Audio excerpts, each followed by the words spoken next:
Muito bom dia, igreja. Muito bom dia, meus irmãos queridos. Nessa manhã de domingo, a gente está aqui mais uma vez para falar sobre o tema das células dessa semana. A gente tem falado sobre discipulado.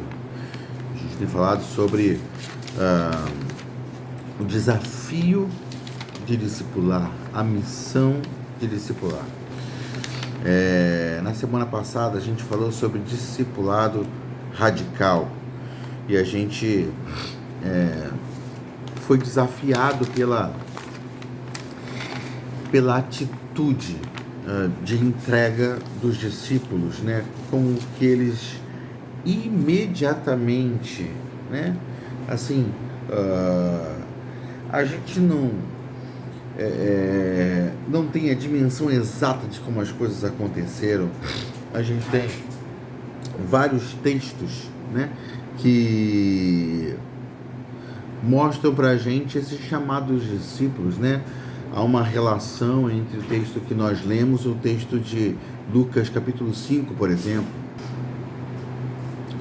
O texto que nós lemos em Mateus, ele simplesmente fala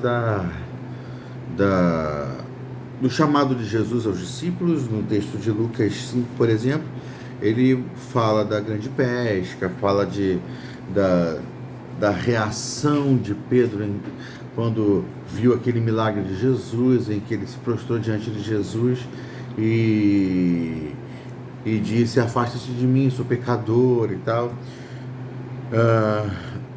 A gente não tem a dimensão do que aquele momento realmente foi na vida daqueles discípulos, mas seja como for, eles realmente, aqueles pescadores, Pedro, André, Tiago e João, eles foram muito impactados pela pessoa de Jesus e imediatamente seguiram, imediatamente deixaram tudo para trás, tudo, e imediatamente aceitaram ter a sua vida totalmente remodelada, reformada, reajustada por uma outra pessoa.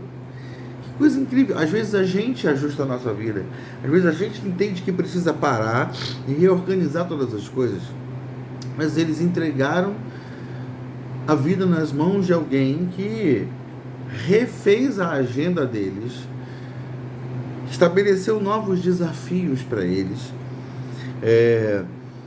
Quando a gente vai discipular, a gente precisa entrar com essa intenção. É essa a intenção. Quando você vai entrar na vida de uma pessoa para discipular uma pessoa, você não vai entrar para dar informações para essa pessoa. Você não vai entrar para ensinar uma cartilha religiosa para ela. Você não vai falar sobre Jesus, você vai manifestar Jesus. Quando chega uma pessoa na igreja e você vai discipular essa pessoa, o que você está fazendo? Você está dando uma nova vida para essa pessoa, um novo estilo de vida, um novo padrão de comportamento. Quando você recebe um novo convertido, você está dizendo para essa pessoa: tudo mudou na sua vida a partir de agora. Tem um novo dono. Você tem alguém que governa, sob nova direção, né? Você tem alguém que governa a sua vida a partir de agora, que define o seu futuro, define o seu caminhar, alguém que vai usar você em seus planos e seus propósitos. Discipular é isso, né? A gente tem um exemplo de discipulado na Bíblia, que é Paulo e Timóteo, e a gente vê lá Paulo dando instruções a Timóteo com relação a sua vida como um todo, ao seu ministério, mas você vê Paulo definindo os lugares onde Timóteo vai ficar por um tempo. Eu deixei você em Éfeso, eu deixei você, falo para Tito, eu deixei você, eu coloquei você em tal lugar, eu coloquei você em tal igreja, eu coloquei você em tal ministério. Alguém está redefinindo a vida da pessoa com base numa missão que é maior do que todos nós. O discipulado fala desse anúncio às pessoas: olha, sua vida está sob nova direção. Tem alguém que aquele a quem você se entregou vai governar você. Sua oração agora, todos os dias, venha o teu reino, seja feita a tua vontade, assim na terra, ou assim na minha vida, como no céu. Discipulado é fazer as pessoas entenderem essa realidade. Discipulado é falar de Cristo e falar da nossa devoção a Cristo. Devoção sincera, profunda e poderosa e total a Cristo Jesus. Então, o discipulado é radical, né? Sigam-me e eu farei de vocês o quê? Pescadores de homens. Eu farei de vocês participantes de um reino todo maravilhoso e todo especial. Jesus levou isso muito a sério. Ele levou isso assim a um nível de compromisso total, né? E no texto de João 17, ele está encerrando o seu chamado, o seu ministério diante do Senhor. Aqui, esse ministério específico de fazer discípulos, ele não encerra o seu ministério, porque ele, quando morre, ele cumpre uma parte desse ministério, quando ressuscita, cumpre outra parte desse ministério, e a partir daí se torna aquele que governa todas as coisas. Mas a questão é, em João 17, aqui no seu ministério terreno, ele está finalizando todas as etapas, e tem uma parte da sua oração ao Pai que eu ressaltei aqui, queria passar para vocês. João 17, a partir do verso 14, do 14 ao 19, diz assim: dei-lhes a tua palavra, e o mundo os odiou, pois eles não são do mundo, como eu também não sou. Não rogo que os tires do mundo, mas que os protejas do maligno. Eles não são do mundo, como eu também não sou. Santifica-os na verdade, a tua palavra é a verdade. Assim como me enviaste ao mundo, eu os enviei ao mundo. Em favor deles eu me santifico, para que também eles sejam santificados pela verdade. Então Jesus está diante do Pai, ele diz, ele entrega os discípulos ao Pai, ele vai dizer: olha, Senhor, eu fiz o que o Senhor me mandou, eu cuidei daqueles aqueles que o Senhor me deu, eu cuidei deles. E aqui nesse momento específico ele fala assim: eu lhes dei a tua palavra, e eu lhes entreguei a tua palavra. Por causa disso, o mundo os odiou. Quando ele fala que entregou aos discípulos a palavra de Deus e o mundo os odiou, porque ele causou um impacto poderoso na vida desses homens. O mundo odeia naturalmente tudo que vem de Deus, porque o mundo jaz no maligno. O mundo não quer as coisas de Deus sobre sua própria vida, né? O Salmo 2 diz assim: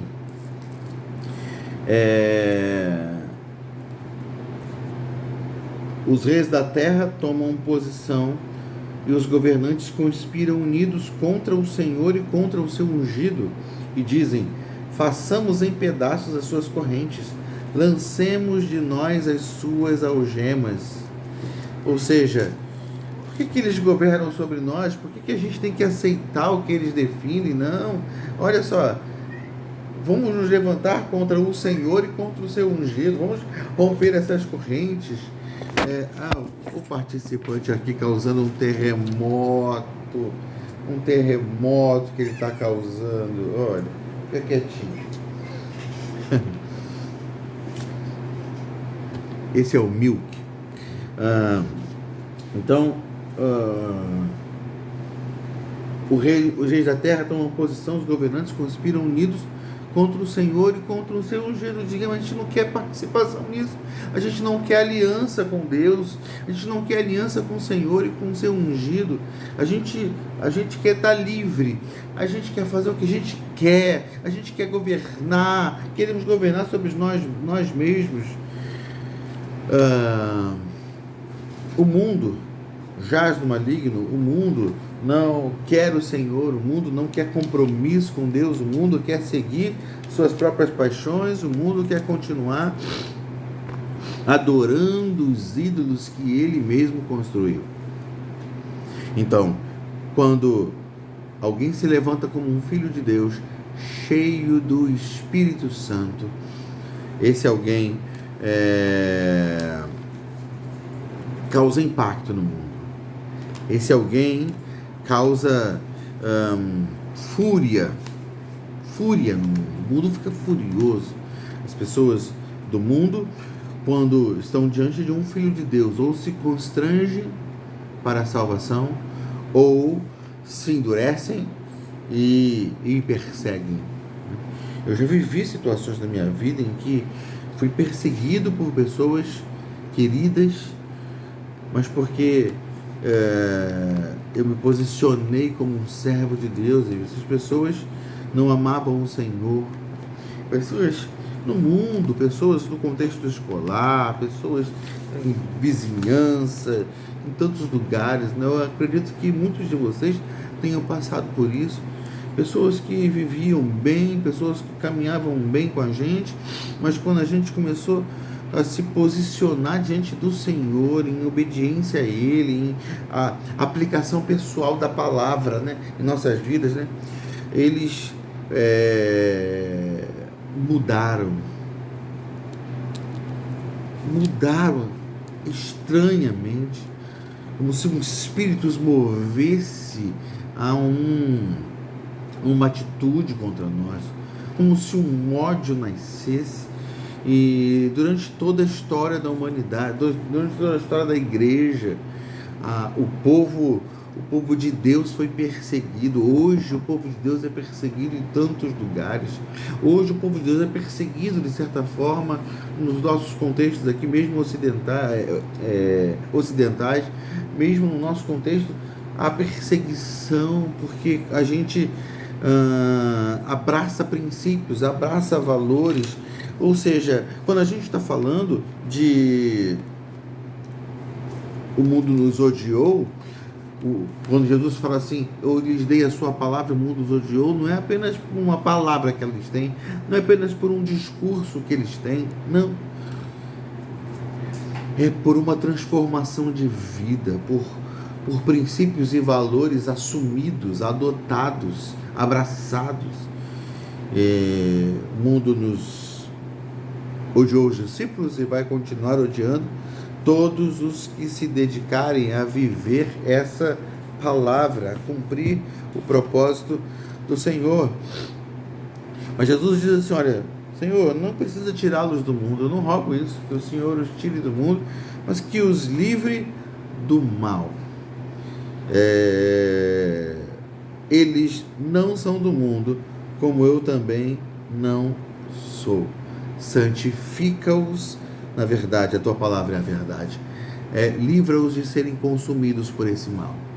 Livra-os de serem vencidos por esse mal. De tentarem revidar o mal com o mal. De tentarem usar as mesmas armas desse mundo. Livra-os. Livra-os dessa fúria maligna. Por quê? Porque eles não são do mundo, assim como eu não sou. Então, o que eu peço que o Senhor faça? Que a palavra os santifique, que a verdade os santifique, que a verdade os distinga, eu possa distingui-los, que eles sejam separados que o seu compromisso com o reino, com o teu reino, os separe. E assim como me enviaste ao mundo, eu os enviei ao mundo. E aí Jesus fala alguma coisa muito especial. Discipulador, ouça o que Jesus fala aqui, em favor deles eu me santifico, para que também eles sejam santificados pela verdade. Então, Jesus está pedindo ao Pai: Pai, santifica-os na verdade. A verdade que eu ensinei para eles, que é a tua palavra, eu peço que o Senhor os santifique nela. O Senhor, pelo teu Espírito, os ajude a se separar mesmo, a partir daquilo que tem conhecido sobre o Senhor, sobre a revelação do Senhor, sobre a tua palavra. A partir disso, que eles se posicionem e que teu Espírito os ajude nesse processo de se posicionarem. Mas o que eu faço? Qual é a minha participação? Eu me santifico, eu me separo. O processo de separação é na palavra, ou seja, Jesus está falando assim: eu me separo, eu me santifico na tua palavra, na tua verdade. Eu também me separo, para que também eles sejam santificados pela verdade.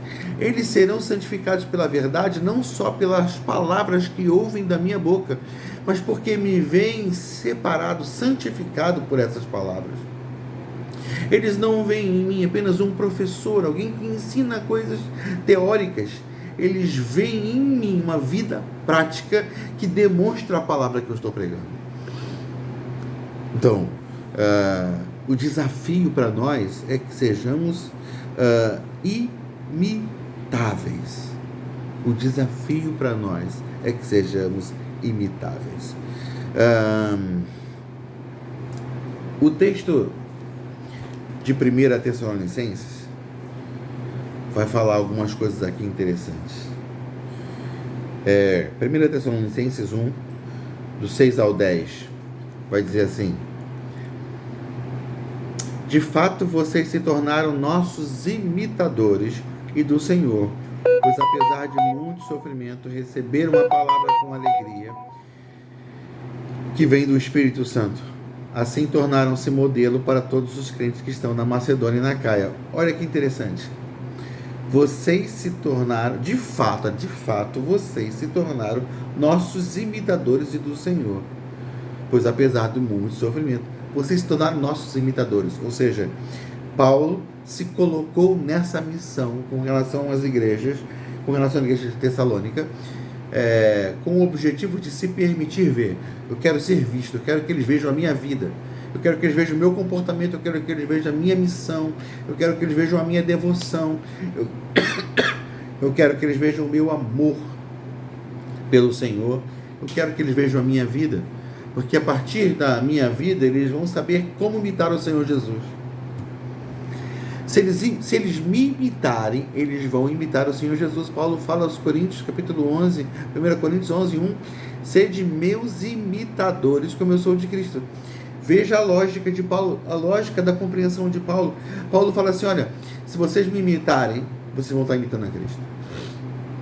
Então, Paulo está dizendo aqui: de fato vocês se tornaram nossos imitadores. E nossos, que Paulo fala deles e dos seus discípulos. Ele fala lá no início, lá no versículo 1, diz: Paulo, Silvano e Timóteo, a igreja dos Tessalonicenses, em Deus Pai e nosso Senhor Jesus Cristo. Está falando desses homens, esses homens que andavam com Paulo, ele e mais outros homens, discípulos dele. Timóteo está entre esses homens. Ele está dizendo assim: nós, ele, aqueles que ele já discipulou, que estão aprendendo a viver em Cristo como ele vive, estão sendo todos eles espelhos do Senhor Jesus Cristo. Estão se tornando imitáveis. Estão mostrando com a vida o que é o Evangelho. Então, vamos lá de novo. De fato, vocês se tornaram nossos imitadores do Senhor, pois, apesar de muito sofrimento, receberam a palavra com alegria que vem do Espírito Santo. Assim tornaram-se modelo. Agora, os próprios Tessalonicenses são um modelo, são um padrão a ser imitado. Para todos os crentes que estão na Macedônia e na Caia. Porque partindo de vocês, propagou-se a mensagem do Senhor na Macedônia e na Caia. Não somente isto, mas também por toda a parte tornou-se conhecida a fé que vocês têm em Deus. A fé que vocês têm se tornou conhecida de todo mundo. O resultado é que não temos necessidade de dizer mais nada sobre isso, pois eles mesmos relatam de que maneira vocês nos receberam e como se voltaram para Deus, deixando os ídolos a fim de servir ao Deus vivo e verdadeiro, e esperar do céu seu Filho, a quem ressuscitou dos mortos, Jesus, que nos livra da ira que há de vir. Então, todo mundo, a gente não precisa falar mais nada, todo mundo aí na redondeza já conhece sobre vocês, já sabem como a conversão de vocês foi profunda e marcante, como vocês se converteram de fato, como vocês redirecionaram a vida de vocês como um todo para Jesus Cristo. E isso acontece por quê? Porque vocês se tornaram nossos imitadores. Vocês estão manifestando essa realidade de mudança tão profunda e estão influenciando tantas pessoas a mudarem também, porque vocês olharam para nós e nos imitaram. Nós que, por nossa vez, vivemos para imitar o Senhor Jesus. Veja, que desafio, esse desafio é para você. A quem você está imitando? E diante de quem você está se apresentando como alguém imitável? Como alguém imitável. O seu primeiro amor ainda está aceso, atraindo pessoas à vida de Jesus que habita em você. Há uma vida de Cristo dentro de você. O Espírito Santo se move dentro de você, meu irmão. O chamado para você não é ficar ali como espectador de homens especiais, de homens valorosos, mulheres valorosas. O seu lugar na igreja não é uma cadeira onde você senta para ouvir pessoas do púlpito pregando como se essas pessoas fossem melhores ou fossem especiais. O seu lugar não é sentar numa cadeira, num sofá de uma casa e ouvir alguém ministrando uma célula, ministrando um estudo, enquanto você acha que aquela pessoa tem talentos especiais, por isso está naquela posição. O chamado para você é entender que essas pessoas precisam ser imitadas, o amor delas, a disposição delas, a vida de oração delas, o amor delas pelas Escrituras. Esse é o desafio, discipulador. Você discipulador, você líder de célula, você supervisor, coordenador, você pastor, falo isso a mim. Nós precisamos ser imitáveis. Nós não podemos apenas levar palavras, mas temos que levar paixão pelo Senhor Jesus, amor por Ele, amor pelas Escrituras. Conhecimento das Escrituras não precisa de seminário teológico. Conhecimento das Escrituras precisa de dedicação a elas. Sabe, há pessoas que têm esse chamado e precisa haver pessoas que tenham esse chamado de ir para os seminários, de pesquisar, de estudar as Escrituras, de examinar as Escrituras. Mas você, qualquer um de vocês pode aprender a examinar as Escrituras, ler as Escrituras, deixar que as Escrituras te governem. E à medida que Jesus se torna o centro da sua vida, as pessoas vão ver isso e vão imitar você. Meu querido, seja desafiado. Imite homens de Deus fiéis ao Senhor e se torne imitável.